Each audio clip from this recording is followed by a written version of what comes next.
Hey guys, welcome back. So today we are going to take that one little detour we talked about in our previous video where we have to do a correction on the standard gauge layout.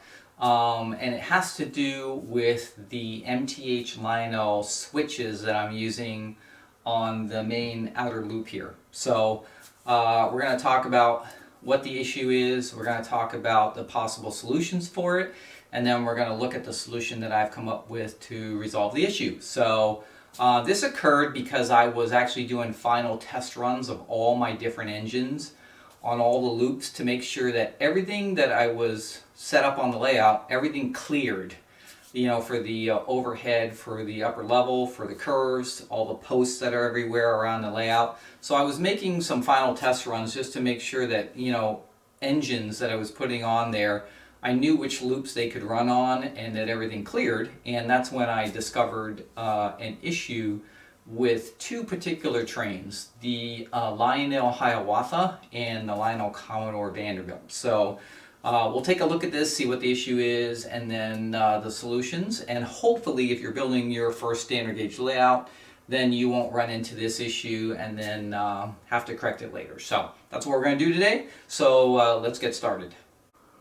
All right, so let's talk about the switch and what the actual issue is that I'm having. So the issue I'm having is that on certain cars and passenger cars and engines, they're derailing when they come around the switch. And it's a particular switch here. It's the ones on the end here that you can see that there's a curve that's coming off the straightaway.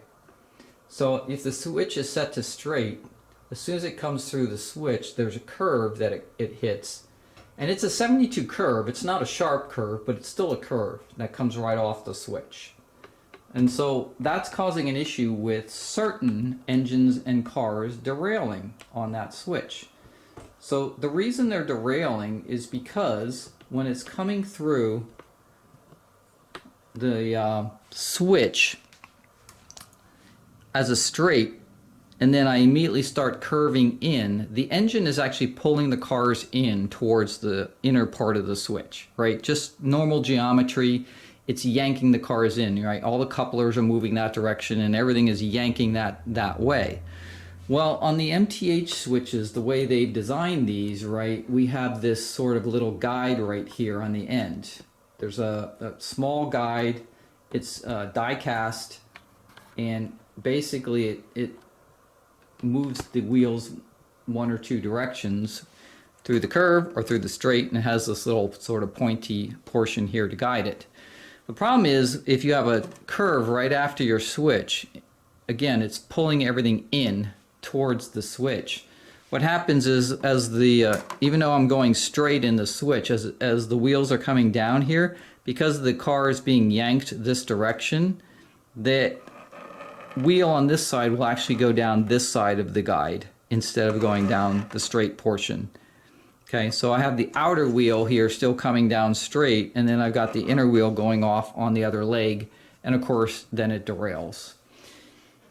And there's really no solution to that as far as making any modifications to the switch, because this is a die-cast piece. There's really nothing you can do about it. All right, so the only solution on the MTH switches to stop that from happening is that after the straight through right here, you continue with a straight piece of track, right? If you don't have a curved piece of track here, everything's fine and they'll work okay. So if you're building your first standard gauge layout and you're laying out your track plan and you're using these switches, keep that in mind. You want to make sure you have some straights after the straight through right here. Don't curve it right away. Then you won't have any problems with it derailing. Now, having said that, not all cars and engines derail. So the Hiawatha and the Commodore Vanderbilt are the ones I'm having the problem with, and they will derail. But the say my Stephen Gerrard set or even my Blue Comet set, they don't have a problem and they won't derail. And it has to do with the cars themselves, the size of the cars, their length, the size of the wheels, all that kind of stuff, and also the trucks, right? A lot of the standard gauge trucks have a lot of side-to-side wheel play in them, where the wheel and the axle can move quite a bit side to side. which normally is not a problem, but it is in this particular situation with this guide right here, and when the engine is yanking the cars one way or the other. So on the Hiawatha, that has a lot of side-to-side motion between the trucks and the wheels. It's just the way it's designed, and there's really nothing you can do about it. I'm not going to modify engines and rolling stock and everything because of a switch issue, because of a piece of track that I have right after the switch. So, but that's pretty common on all the standard gauge stuff. It's pretty I don't want to say sloppy, but it just has a lot of play in it basically. All right, so just as an example, on the bottom of the tender for the Hiawatha here, you can see on the wheels right here, you can see like if I can move them, like the whole axle, back and forth. I've got all this play right here, right? So it's a lot of play, right? It's not massive, but it is a lot of play, and basically because of that play, that's why these have the problem with the derailing on these particular switches. So, and that's my issue. So we have to come up with a solution. All right, so what are my solution options that I have? Well, there's really only three choices, right? I can eliminate the switch altogether. So over here where I have that switch coming off and it's going onto the two tracks, one for the outer loop and one for the inner siding, right? I could eliminate that and just have the outer loop, but I don't want to do that, right? Because the whole inner loop gives me a place to store trains, and that's also how I get back to the roundhouse. So that's out. What's the second option? Second option is I could redesign the track plan to put a piece of straight right after that outer straight right after the track, right? So on this outer loop there'd be a piece of straight there instead of an immediate curve. Well, that doesn't work for me either because I only have so much space. And I love the way a lot of people will come on and make comments about oh, we'll just expand it, make it bigger, right? I don't know why people think that a room that this is in is somehow going to expand automatically. Like, you mean if I put a piece of straight track there, this room is going to expand another 2 feet wide? I mean, it's kind of ridiculous when people make those comments because obviously the space is the space. This is what I have to work with. So I'm not going to tear up this whole layout and redesign this just because one of these switches is not working correctly for a particular engine and car set, right? So, so that doesn't really work. But if you were just building your layout and you had the space, or you could redesign it so that you did have a straight piece of track section right after the switch, that would resolve your issue also. And you could still use the MTH Lionel switches without a problem. So what's my third option? Well, the only other option is to replace the switch with a different manufacturer's switch. And there's only two to choose from right now out there, which is the Lionel MTH ones, right? Or the Ross custom ones. And so we're going to talk about these, but that is what we're going to do. We're going to replace our switch with a Ross custom switch anyway. And what we're going to do is talk about Ross's switch and why this issue would never occur on a Ross switch, the pluses of a Ross switch.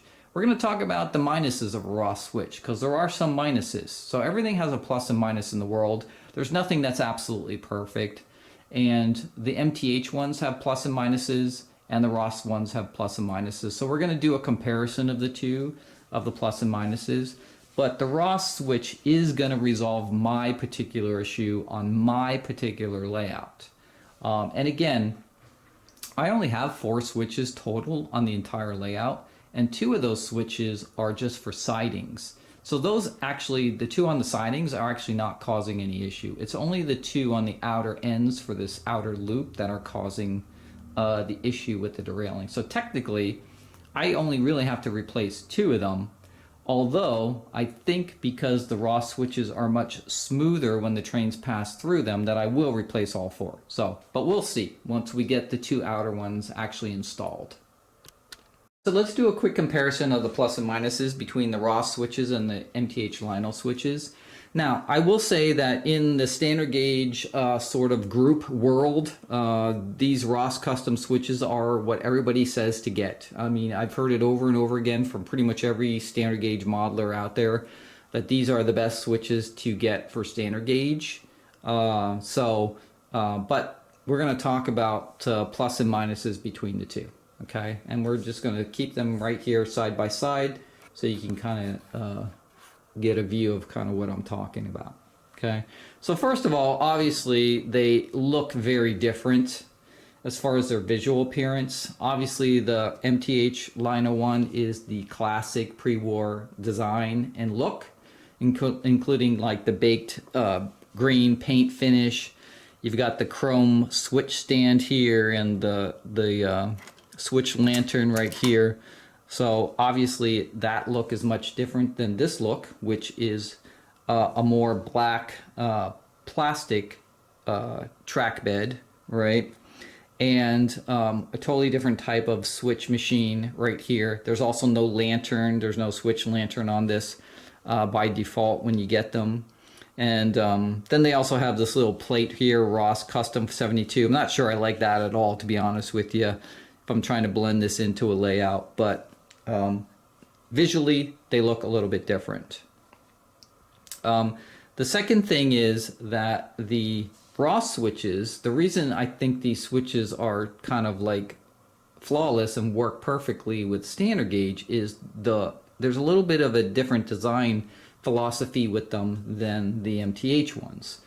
All right, the other difference between the Ross and the MTH switches is that the switch points right here get locked into position when they are moved from one position to the other. So you can see when I move this right here, this is locked, right? I can't move it. And so on the Ross ones, it's free floating, right? It's not locked one way or the other. And so the reason that makes a difference is because on the MTH ones, we have to have an anti-derailing feature, because if the switch is misaligned and the train is coming through the straight here, but it's set to the curve position, it's going to derail, right? Because these are locked in position here. As opposed to the Ross ones, where when the train comes through, because it's a free-floating set of points, right, it actually has sort of almost a mechanical anti-derail where the train will come through and then just push the points to the correct position. So it doesn't have an electrical anti-derail on it on the Ross switches, but they do have sort of it's like a semi-mechanical anti-derail where they won't really derail when it's coming through if it's misaligned, but it doesn't necessarily push the points all the way over to the outer rail. So if you try to then back up through this switch, it would derail because you would have a little gap here and it would pick the switch. But for the most part, you're going the one direction, and then you can, make sure, I mean, you'll be okay because it won't derail on you and you won't have any kind of issues. So it'll automatically kind of do it itself. Switch right here. We have the switch misaligned right now, so we have the tender coming off the straight here, and we have it set to curve. So if you look when I push this through, it goes right through, and you can see it moved the points of the switch over. But the difference is, if you look right here, if we zoom in, you can see the points are not fully against the rail. So if you back this up right here, you're probably going to derail. I mean, there's a 50-50 chance you're going to derail because the wheel is going to pick the switch, right? So, yes, it doesn't have electrical anti-derail on it, but it will never derail if you're coming through the straight and it's misaligned, because these are free floating and it's just going to push the switch, right? And if you did want to back up, you would hit your toggle switch just to get the motor to move it to the full, left or right position, depending what you're trying to do. So in this particular case, not having anti-derail on this is actually okay. You don't really need it on the Ross switches. I'm sure you could figure out a way if you wanted to wire up like isolated sections here, and then you'd probably have to solder connections underneath here to the rails and come up with a relay and all that kind of stuff if you really wanted to go crazy with it. But honestly, You don't need to do it. It's a lot of work for no reason, and these are never going to derail if they're coming through the straight here from, well, actually from the curve or the straight. It doesn't matter which direction it's coming from. If it's coming from the side with the two feeds on it, then it'll automatically just push to the right position if it happens to be misaligned. So now in our case, like I said, we're not going to have this problem because you're going to see that we are going to wire these together. Having said that, what we're going to do is, because these two switches that we're putting in for each end always have to be in the corresponding position for each other. So in other words, if it's straight on the one, it should be straight on the other. If it's curved on the one, it should be curved on the other. We're actually going to wire these together so that when we flip the momentary toggle for this, both switches are going to flip to the correct position. So I never have to worry about any kind of derailing on these two outer switches. Now, this works for my layout because I only have the two, and that's it, right? If you have a massive standard gauge layout and you've got, 25, 30 switches on your layout, that's a different story. And that's a lot harder to keep track of the positions and that kind of stuff. So that may be more of a problem if the mechanical anti-derail doesn't work as well. We're going to test it out to see. But if it didn't for some reason, then you would have to come up with some kind of anti-derailing circuit, right, to make sure they do that. So that's the one thing, but it doesn't affect me on this particular layout. The second thing are the actual switch machines itself. So these are LGB, basically G-gauge switch machines that they're using here.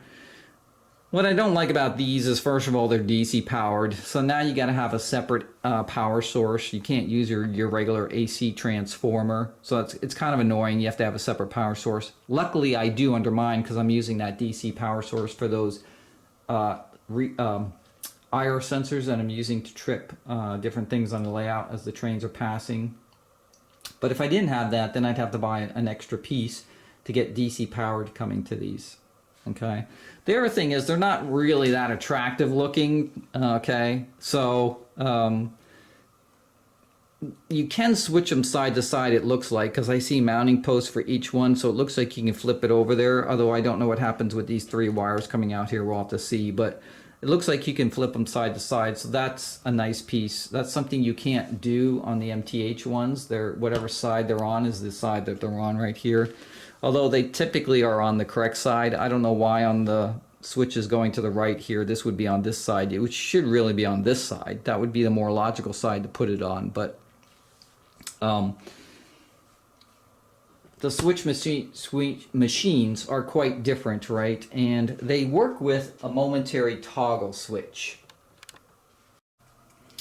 All right, so the Ross switches come with this toggle switch. It's a double pole, double throw toggle switch. Pretty standard toggle switch. And obviously when you push it one direction, it clicks to flip the switch, goes back to center each time. And then the center is, of course, the off position. So on the bottom here, really what you're looking at is you got 6 poles right here. And what they've done is on the 2 poles on the one side of it, they just have a bar that crosses over to the other side. And so obviously you only need to power one side, because what'll happen is it'll just give the opposite polarity because they're basically crossed over when you flip that other side, and it'll reverse the DC motor. So that's pretty much how it works, pretty easy. These are a little cheesy. They're plastic. Has a very kind of like flat edge here that when you push on it kind of digs in your thumb. So I don't really like these as much, and they don't come with any mounting plate. So what I'm going to do is I've got some that I got off Amazon that actually come with a mounting plate, aluminum plate, and are sort of the normal toggle switches we're kind of used to with the rounded top on them and stuff like that. So I'm going to replace these ones that come with the raw switch. But I mean, technically these are functional, no difference. But we're just going to upgrade them a little bit with a little higher quality switch that also comes with a mounting plate to make it easier. So, all right, so let's talk about why the raw switch is going to resolve this issue for me. So On the Ross switch, a couple of things about the Ross switch that's much different than the MTH one. First of all, they don't use this big plastic guide in the middle here, which by the way is not even with the rails. This guide goes up and down, and when the trains come through here, they sort of like bounce almost through these switches, which makes these switches really noisy also. That's the other thing about the MTH switches. For whatever reason, these plastic guides are a little bit higher, so the wheels actually jump up and then they jump down, and then when it gets to this die cast piece, it jumps up again. So there's a lot of jumping going on in the MTH ones. On the Ross ones, right, they're using just the rails. All the rail just goes through, and actually everything is metal in the Ross switch except for that one little section right here, which we'll talk about, that has this little plastic guide right here. But even with that, if I run my finger here, this is at the same level. It's not bumping up and down anywhere along this switch. So that's why when they come through here, they're so smooth as opposed to the MTH switches, which means they're less noisy when the trains are going through the switch. So that's the first advantage to the Ross switch. But the real deal with these switches and why they don't derail, even if you have a curve right after your straight through right here, and the engine is yanking those cars this way, is because of this little piece right here, this little ingenious piece they designed on their switches. So remember on the MTH one, this was just a hard piece of die cast that has a very similar shape, right, to this guide right here, but the little pointy thing in the center here was just centered inside there. This one actually moves with the switch. So right now it's in the straight position. So if you notice, when the wheel is coming down the track here, there's no way it can get over to here because they have this little, almost like a mini frog or a mini pointer, right, that's coming down here, and it's closing that side completely off. So even if the train is being yanked this direction, the wheel cannot go that way. It can only go straight. Okay? And then if you watch this as I turn the switch to the curve position, that little flapper actually moved the opposite way now. And so now when I'm coming down the rail on the curved side, there's no way it can go straight because it's being guided this way, and there's no opening for it to accidentally go into, like on the MTH switches. So this little piece right here, this little section, is super ingenious of the way this is designed. This will prevent derailings, even if you have a curved section right after your straight here as you're coming off your switch. So and the way it works is it's kind of very simple, the way it was designed, the way it works. But there's underneath here, there's a little pin that comes straight up here. It's a 90-degree angle that just sort of like, if you think if this is the pin right here, it sort of just goes this way and this way, and then pushes this little lever back and forth. There's a plastic tube that runs down the switch right here, and at this end of the switch, it's hard to see, but it's actually right here. The little wire is right here that flips it back and forth as the, I don't know if you can see the little wire right there, but that little wire is the same 90-degree coming up here, and it does the same thing on this end as it does on the other end, and that's what makes it flip. So it's just a very simple but very smart mechanical connection to this little flapper right here, and that's what's going to guide it. You also notice on the inner part of the switch here, the way they design their guides is also much different than the MTH switches. So the MTH switches have a problem with some older engines, like the trolley, that have a gear on the side of the wheel where it can't fit through certain sections, like this hard die-cast guide right here on the end here. This actually causes a problem where the wheel can't get through here because it has a gear on it, and the trolley will actually jump up on here. So you can't actually run trolleys through the switches here. So it depends on the wheel of the engine and if it has an actual gear on the inner part of the wheel that's almost the same size as the wheel. These have a problem with that. You notice on the Ross switches, you can't have a problem with that because there's nothing in your way here. You know, the wheel's just riding here and the gear's just inside of that, and there's nothing going to bang into it. So when I'm on the straight here, as I'm going down here, I've got tons of room in between here and these guides. So I don't have a problem there. And same thing when I'm going the other direction. So this actually can handle all different errors of standard gauge trains. And this one actually does have a few restrictions on some engines that have that sort of special drive wheel that has a gear molded right into it in the die-cast portion of the wheel that makes it a little bit thicker, and then these can have an issue with that. So that's why these switches from a functional standpoint are superior to the MTH ones. It's as simple as that. But this is going to resolve my issue.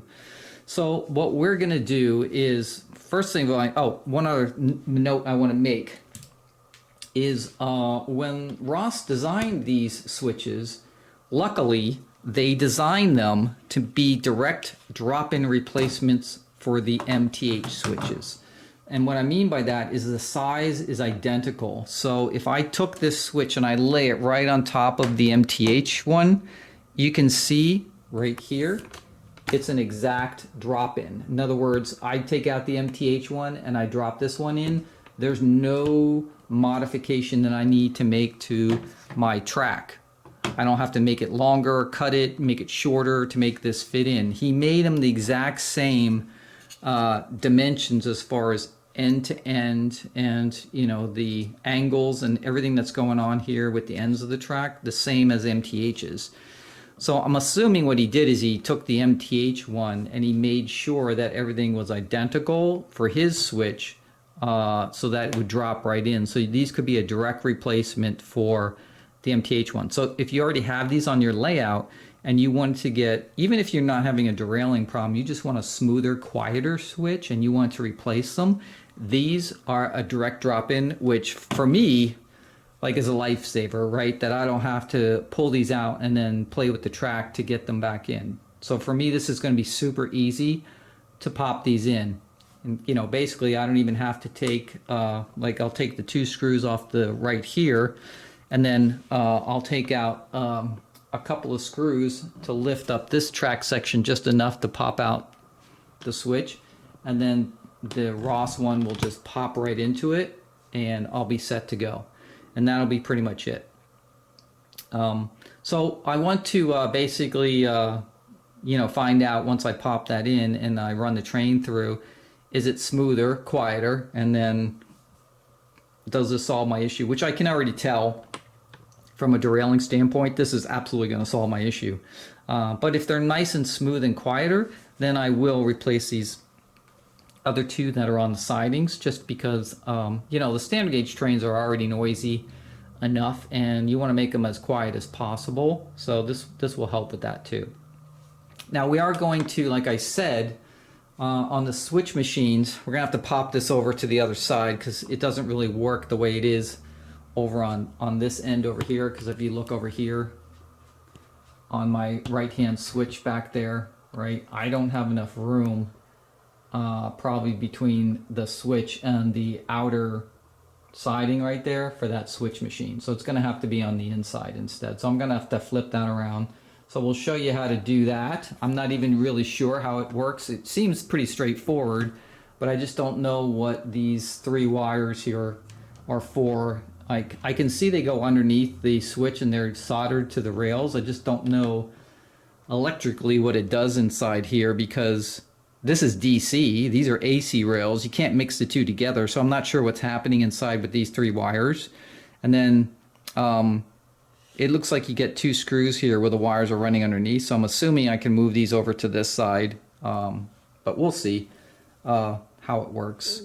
And then yeah, so that'll be kind of it. And then as far as wiring up this portion, luckily on the layout I already have wires running up to the current switches right here, right? So I've already got 2 wires running right here that I can use, and at the other end then I'll just put them on the toggle switches instead.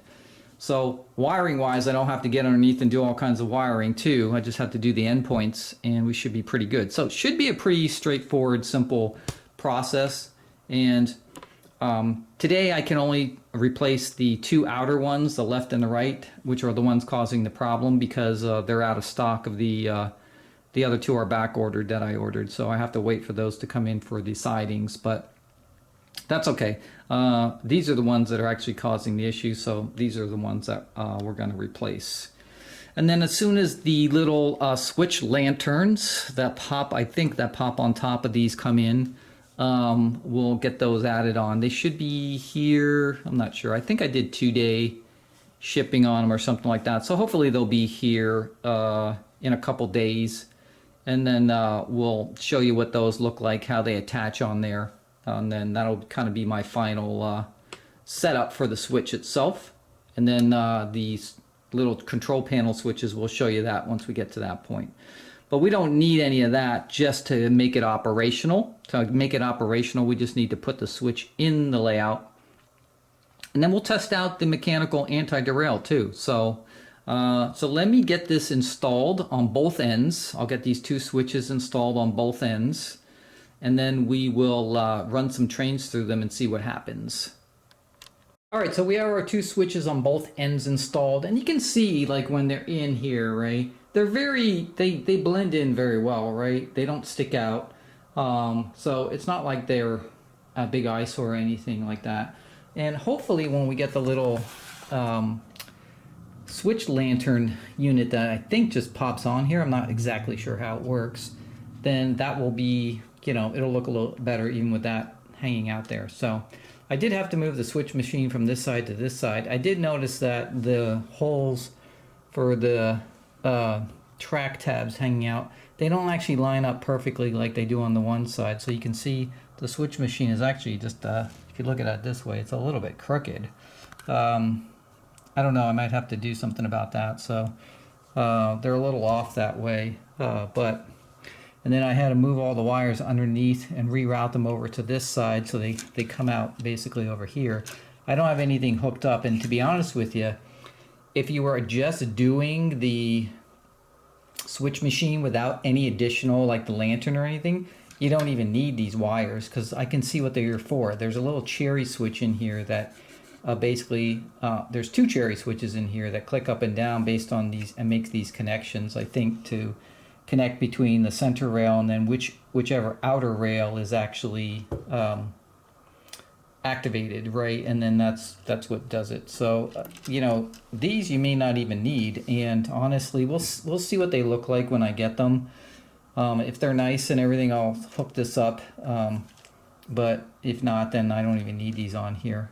And basically you ran them through here, and there's a lot of extra. These were like sort of wrapped in here in this channel, so I just pulled them out and I'll cut them down to whatever they need to be for that portion of it. And then I have two wires over here already for the switch machine toggle, right, that I can run over on this side over here. I think what I'll do is I'll get some, I don't like this red and yellow, white here. I'll get some black wire so it looks, you don't notice it coming down inside here. So that kind of hides that a little bit more, and that's pretty much it. But what we're going to do now is I got the Hiawatha here. We're going to run this around on the outside loop on both this inner one and this outer one right here. And we're going to run it with both switch positions, and then we're going to see if we have any problems with derailing at all. Then we'll run the engine and tender first because it's the tender that would derail. And then we'll run some cars behind it and we'll just verify everything actually works. Guys, so we're going to do a test run here through this new Ross switch. So what I want you to do is listen to the sounds. Hopefully this will pick this up here, I'm hoping, as the train actually goes through the switch here. So you have the normal sound of the train on the track, right? And listen as it goes through the switch, just on this first round here. So let me get it moving here.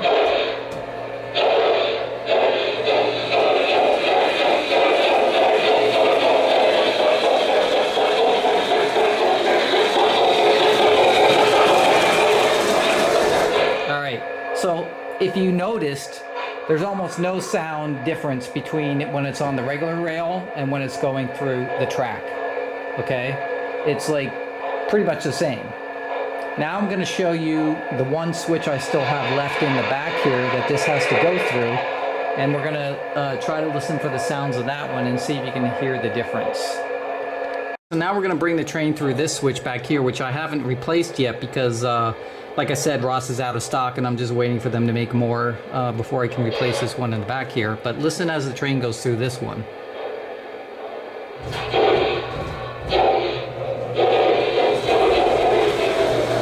Okay, we're about to hit it. Here it goes.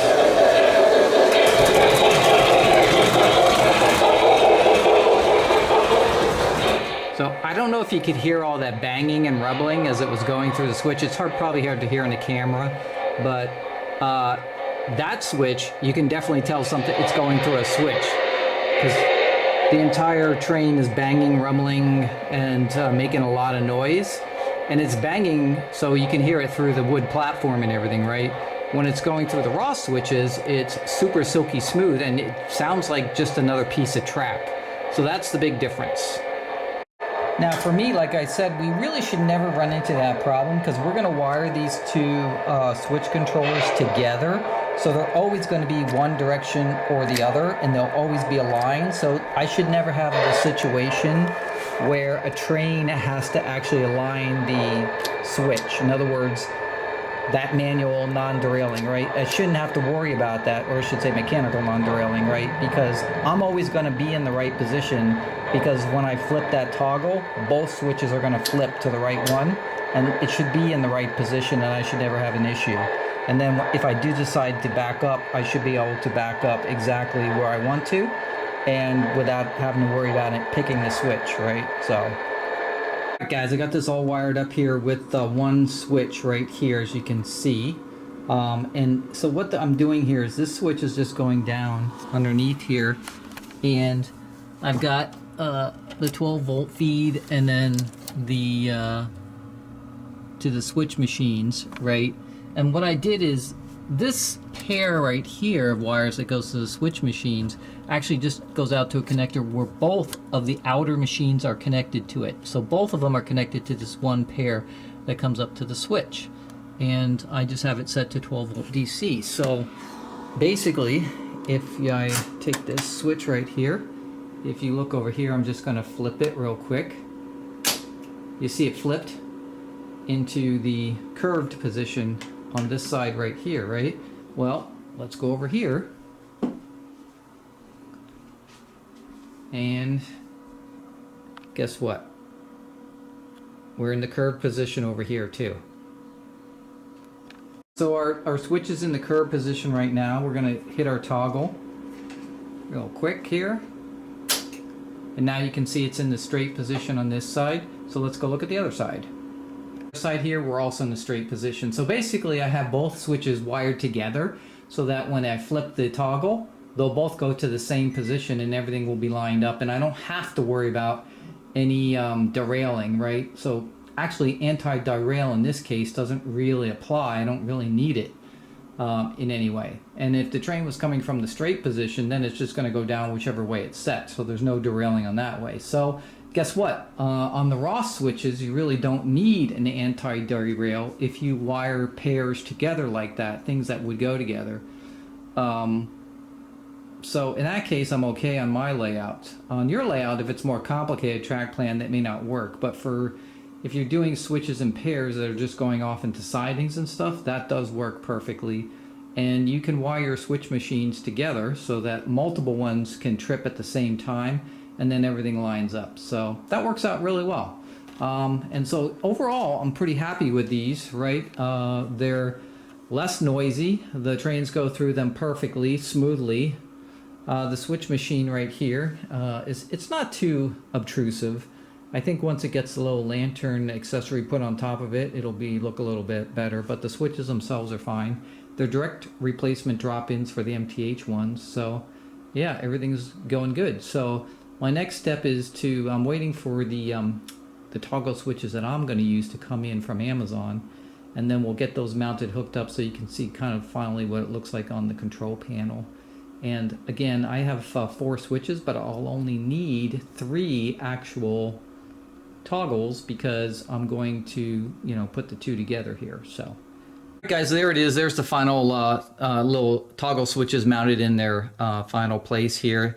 Like I said, I got these off Amazon. It comes with this cool aluminum mounting plate, so it keeps all the switches aligned, right?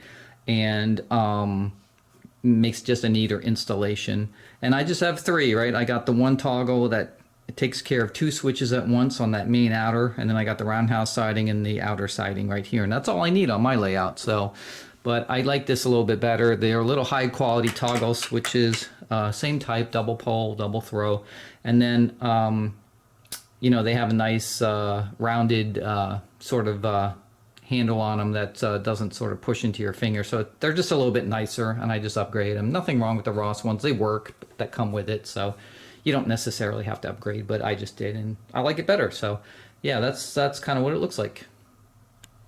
Okay guys, well that's going to be it for our little switch problem that we have resolved now. So Ross switches, highly recommended if you have that same issue on your layout that I did on mine. However, if you switch the track plane and you have straight sections right after your straight portion of your MTH switches, they'll work fine too. So, just either or, it just depends what you prefer, but this is a solution if you run into that issue. So, alright, so that's going to be it for today's video. We have one more video left in the standard gauge layout build. So the last video, the final one, would be everything running and operational. So that'll be coming up soon, so stay tuned for that one. I hope you enjoyed this video. As always, make sure you subscribe, hit that like button, hit the bell for notifications, and as always, I will see you guys next time. Peace, guys.